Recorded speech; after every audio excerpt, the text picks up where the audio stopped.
que o Senhor Jesus possa abençoar a sua vida. Porque o meu povo fez duas maldades. Primeiro, a mim me deixaram o manancial de águas vivas.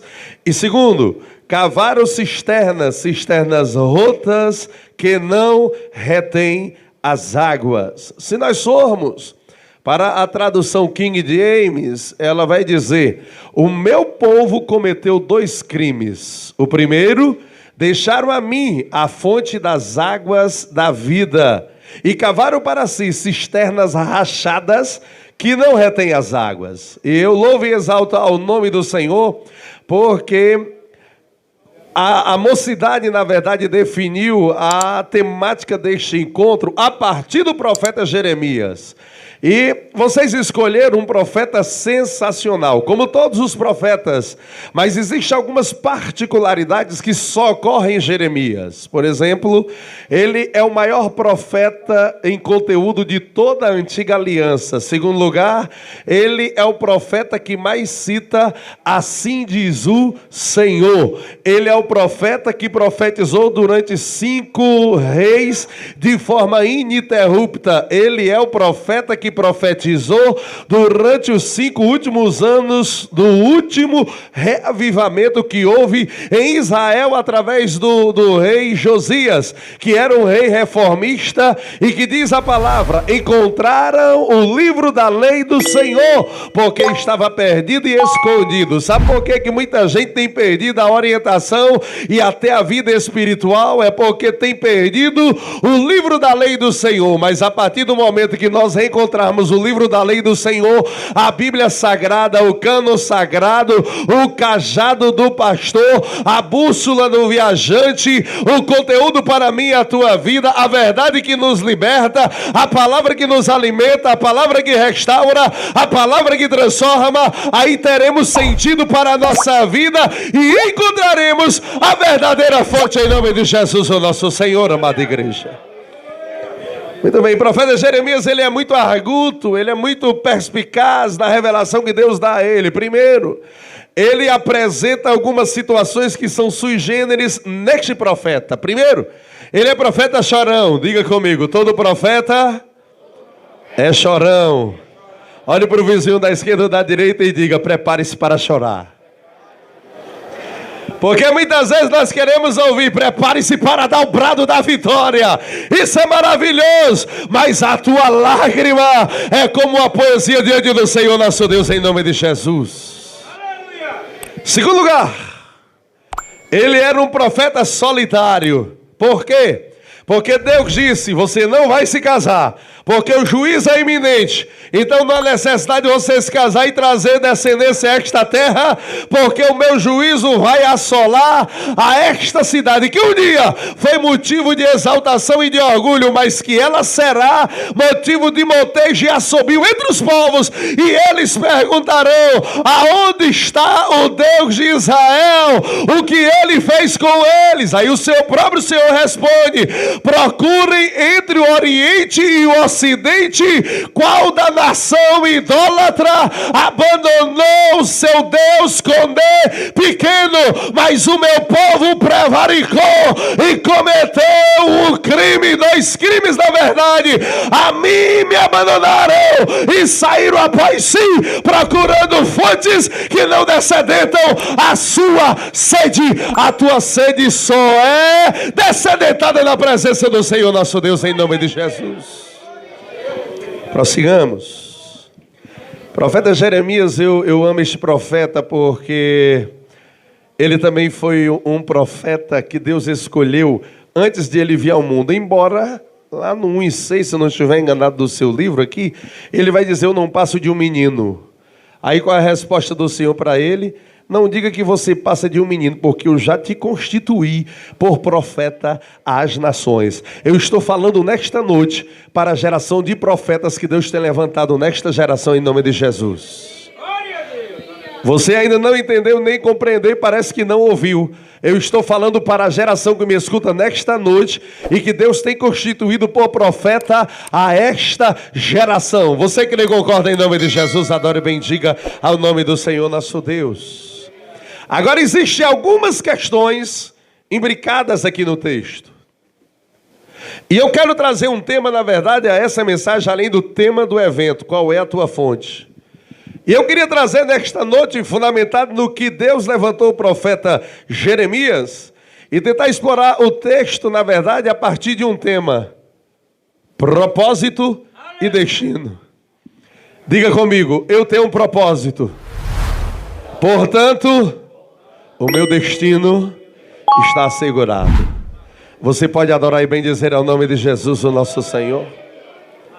Amados irmãos, Deus levantou o profeta Jeremias com uma palavra incisiva para com o povo. Israel havia prevaricado. A terra que mandava leite e mel havia endurecido o seu coração, na verdade.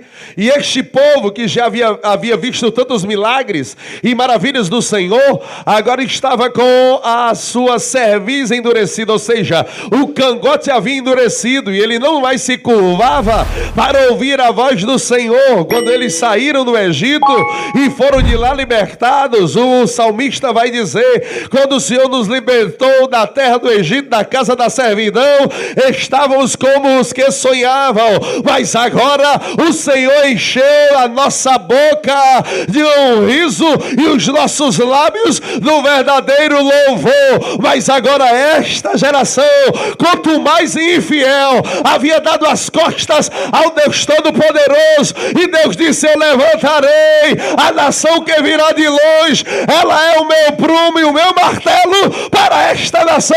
Israel saberá que eu sou o Senhor das vossas vidas. Adore e bendiga o nome de Jesus. Como Israel de Deus, o Senhor nos corrige. Há pessoas contumazes e empedernidas, mas o Senhor sabe como tratar. E uma destas pessoas está falando para vocês nesta noite.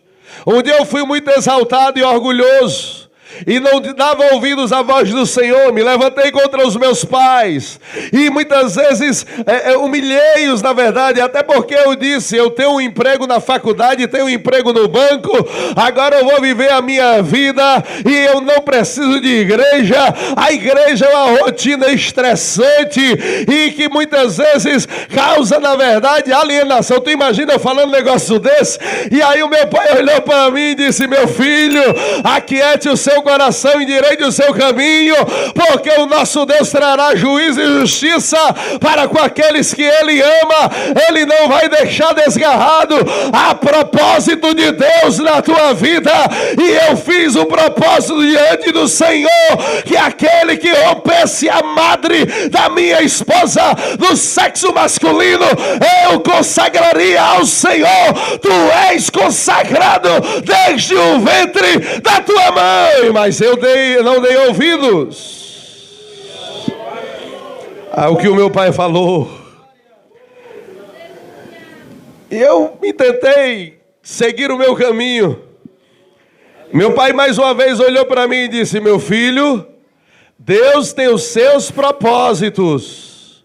Não enverede por caminhos tortuosos, porque você vai ser pego pelo anzol de Jeová se você não se converter. Sabe por que Israel caiu? Porque não deu ouvidos à voz do Senhor. Primeiro lugar, quando a pessoa quer cair, ela não dá ouvidos à voz do Senhor, ela menospreza os profetas, ela não lê mais as escrituras, ela não vem mais ao culto. A brasa fora do braseiro se apaga, mas as brasas, quando estão juntas, quanto mais vento, mais incandescentes, ela fica pela glória e a graça do Senhor nosso Deus. E eu não dei ouvidos. Aí Deus usou um outro profeta, pastor Marciano, culto de senhoras. Pastor Carneiro, eu vejo uma maca entrando aqui na sua casa e o senhor vai tratar com alguém. Eu pensei logo que era o meu irmão Eric, ó. Sabe outra característica do desobediente? ele tem a síndrome de Adão, na verdade. Ele sempre acredita a outra, a culpa que é sua. Ele sempre coloca em outrem aquilo que pertence a ele. Ele tropeça e diz, a culpa é dele que me empurrou. Ele cai e ele diz, o problema é o outro que não me ajudou.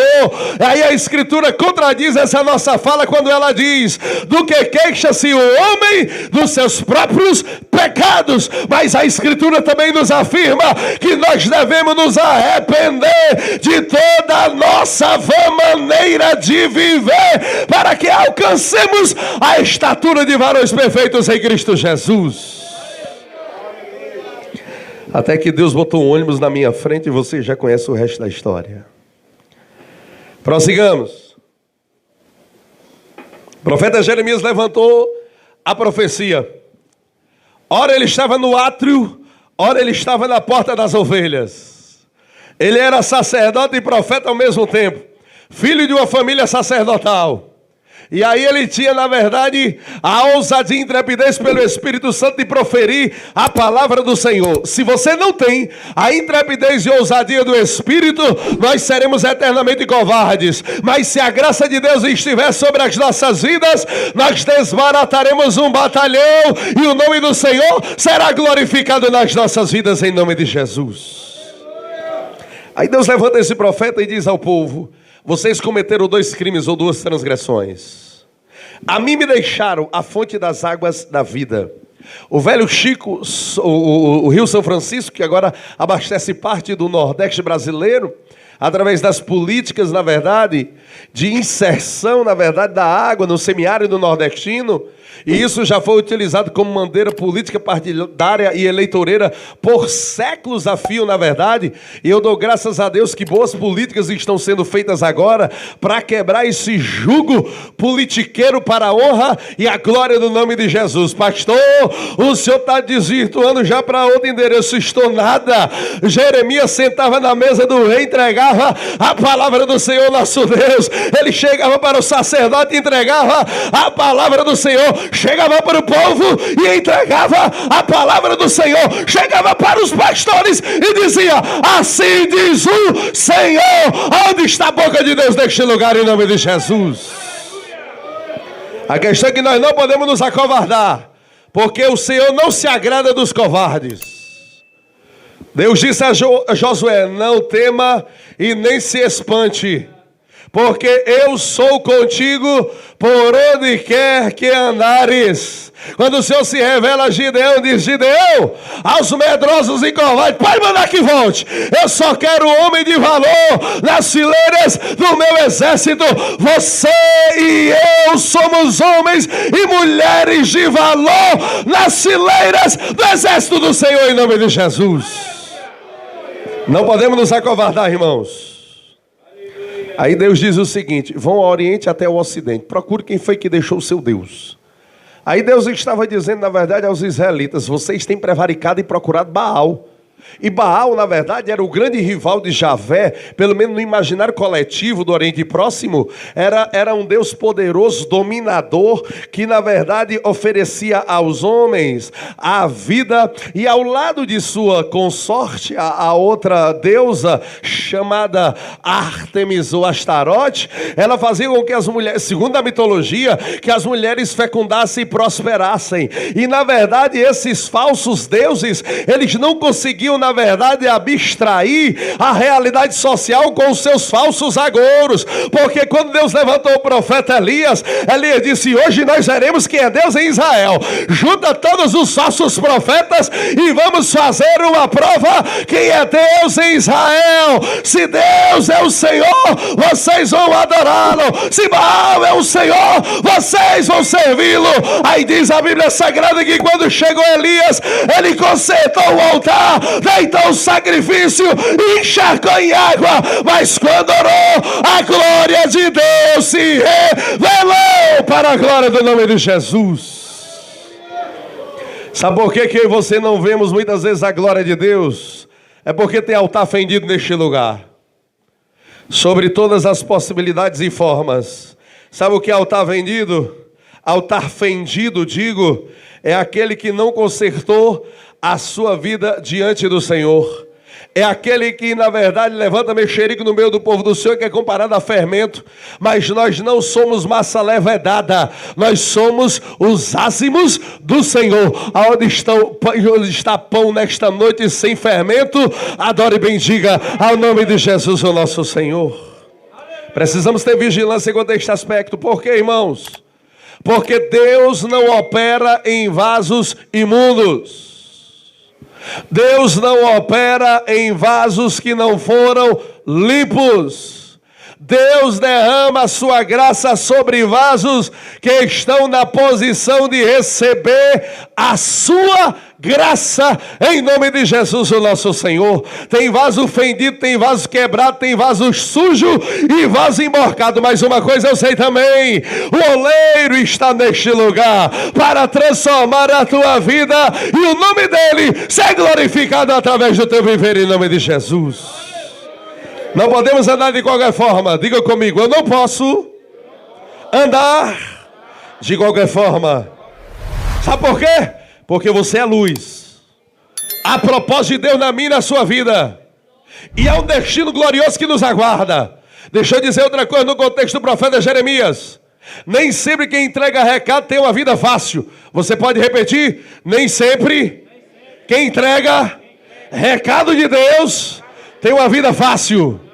Porque muitas vezes nós pensamos que quem é profeta é rico e abastado. Muito pelo contrário. Muitas vezes o profeta só tem uma capa para compartilhar quando vai morrer. Mas eu sei de uma coisa: quem está em Cristo é uma nova criatura. As coisas velhas que ficaram para trás, e eis que tudo se faz novo, para a glória do nome do Senhor nosso Deus, amada igreja.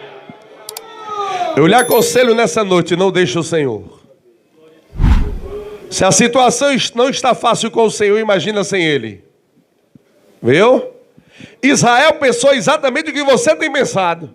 Rapaz, eu fora da igreja eu vivo melhor do que dentro da igreja. Israel pensou também da mesma forma.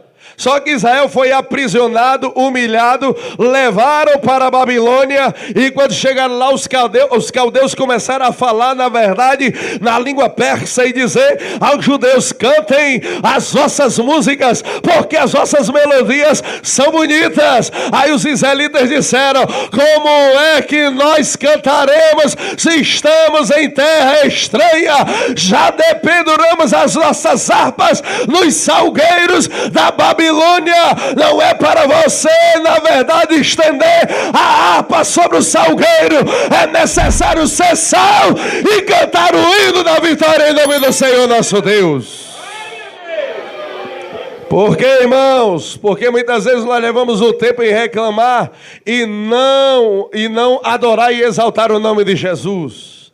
Muitas vezes olhamos para o vizinho e dizemos: a vida dele é tão fácil.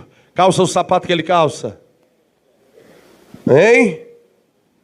Muitas vezes as pessoas dizem: eu queria ter a vida de fulano. É uma vida tão abençoada, tão poderosa. Ai, meu Deus, eu queria estar na pele dele. Pois entra na pele para tu ver.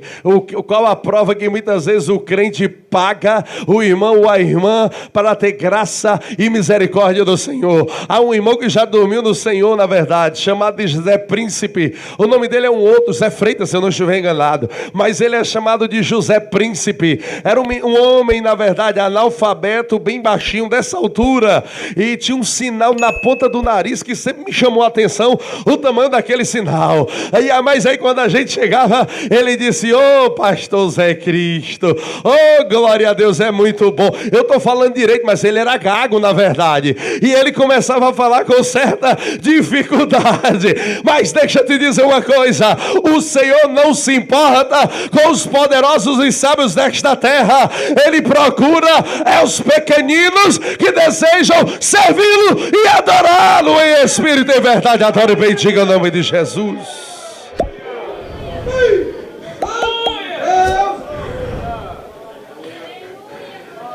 Um dia ele disse, na verdade, um de seus testemunhos, ele acordava 5 horas da manhã, 4h30, 5 horas, segundo ele, e fazia o café de casa. Não era a esposa que ele tanto amava, mas como ele se acordava sempre primeiro do que ela, ou pelo menos se levantava primeiro do que ela, era ele sempre quem fazia o café. E aí um dia ele disse que passou da hora, na verdade. Foi se acordar às 6 e tanto da manhã. Ele disse, glória a Jesus. E agora perdi a hora da roça, perdi a hora do café. E o que é que eu vou fazer? Quando ele se levanta, presbítero Joaquim, tinha uma serpente venenosa na cama dele. Ele disse, pula, mulher, porque a serpente vai te pegar. Só que quando ele pegou nela, a serpente já estava morta. Aí a mulher dele, mas Zé Príncipe, essa serpente já está morta. Aí ele disse, é o Senhor que nos protegeu. Ela que é peçonhenta e imunda e entrou no leito de santo. Aí foi fulminada pela glória do Senhor. Não vai entrar maldição na tua casa, porque o maior é quem luta por nós. Adora e bendiga o nome de Jesus. Você pode adorar e exaltar o nome de Jesus. Engrandeça e exalte o nome do Senhor. 1000 cairão ao teu lado, 10.000 à tua direita, e você não será atingido, diz a palavra do Senhor nosso Deus.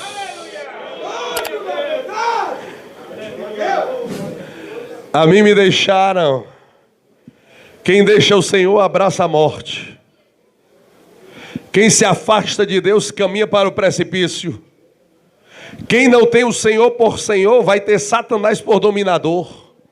Pode ter certeza disso. Não existe meio termo, irmãos. E outra, quando ele entra, ele domina, oprime. Ele adoece e enferma, na verdade. Mas quando a graça de Deus flui, pela meditação na palavra, pela obediência, pela transformação, pela santificação, aí a fonte, na verdade, começa a tirar todo tipo de impureza e a unção do alto vai se revelando na sua vida. E aquele propósito que era de opressão e de morte, o Senhor muda para um propósito de vida e de vitória em nome do Senhor nosso Deus, em nome de Jesus.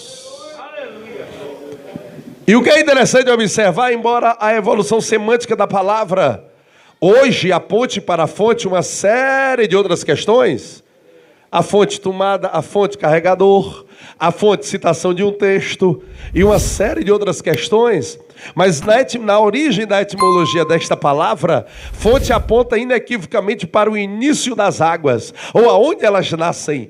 Olha, nós ficamos admirados, por exemplo, com o grande rio Amazonas, na verdade, o maior rio fluvial do planeta, mas se você for até o Peru, você vai ver que lá, na verdade, é como se fosse a chave de um filtro que está aberto, é só cotejando e derramando um pouquinho de água, mas lá na frente ele se transforma no grande rio. Assim também é a presença do Senhor nas nossas vidas.